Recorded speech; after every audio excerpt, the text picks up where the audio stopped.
All right, welcome to the Explainer. Today, we are diving into a concept that is, and I mean this, absolutely essential for any kind of good research or science. We're talking about reliability. It's really the foundation for any information you can trust.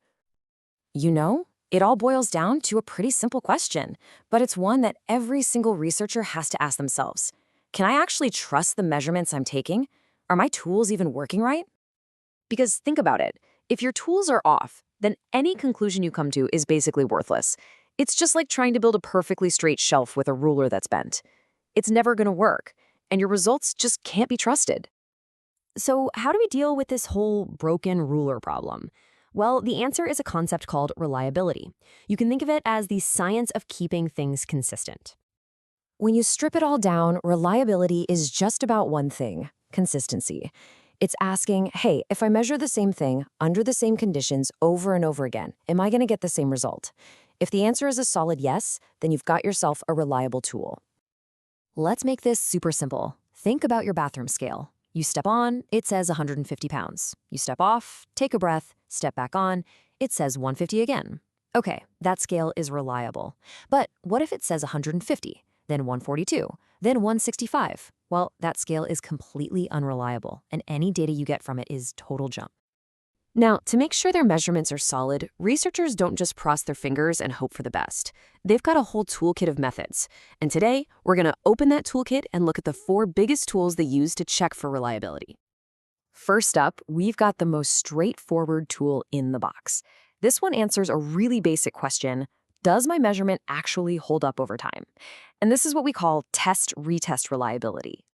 So imagine you're trying to measure something that's supposed to be stable, right? Like a core personality trait. The score you get from someone today should be really, really close to the score you get for them next month. If it's not, the problem probably isn't the person, it's your test.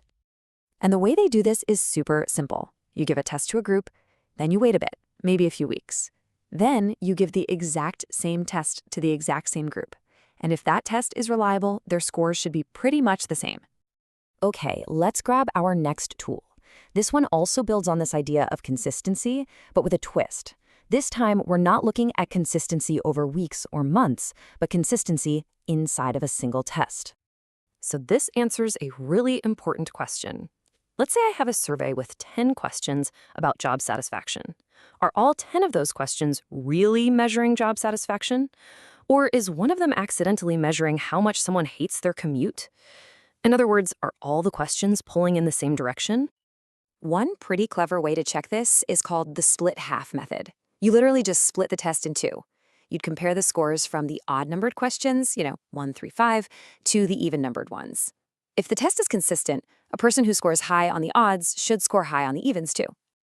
But there's an even more powerful and way more common method. It's a statistic called Cronbach's alpha, and this thing is cool because it doesn't just split the test in half. It looks at how every single question relates to every other question all at once. So Cronbach's alpha gives you this sync number, somewhere between 0 and 1. For example, a real-life anxiety scale might get a score of 0.88. But what on earth does a 0.88 even mean? Well, as a rule of thumb, anything over 0.7 is usually considered pretty acceptable. So that score of 0.88 from our anxiety scale, that lands it squarely in the good category. And that tells the researcher, hey, your questions are all working together nicely. Okay, tool number 3. This one tackles a totally different but super important problem. What happens when your measurement tool isn't a tool at all but a person? Yeah, this is crucial anytime human judgment is involved. This is all about making sure that 2 different people looking at the exact same thing see it in the same way, right? If you and I both watch the same movie and we have to rate how scary it is on a scale of 1 to 10, our rating should be pretty similar if our rating system is reliable. So here's how it works in practice. You have multiple people, or raters, watch the same thing and score it. For instance, you could have 2 trained psychologists observe a patient and rate their mood. If their scores are really close, great. The system is reliable. But if one says 2 and the other says 9, you've got a serious problem. And that brings us to our 4th and final tool. This one solves a really common problem. What if you need more than one version of a test? How can you be sure that they're both equally fair and equally difficult? And that's exactly where parallel forms reliability comes in. It's perfect for situations like, say, needing two different versions of a final exam, one for the morning class and one for the afternoon class. You have to know that both versions are equally challenging. Think of it this way. A student who takes version A of a math test should get a very similar score if they'd taken version B instead. I mean, the questions themselves are different, but both tests are built to measure the exact same underlying math skills. If the scores are close, then you've got good parallel forms reliability. So, okay, we've got this awesome toolkit with 4 really powerful methods, but what does it all mean for you?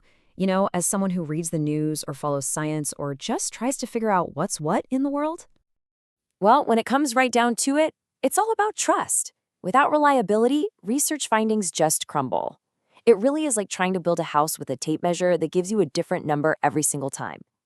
You just can't build solid knowledge on a shaky foundation. So here's the big takeaway. Understanding this stuff, understanding reliability, makes you a smarter, more critical consumer of information. It gives you the power to look past a splashy headline and ask the questions that really matter. So the next time you come across a study, you'll know to ask yourself, is this reliable?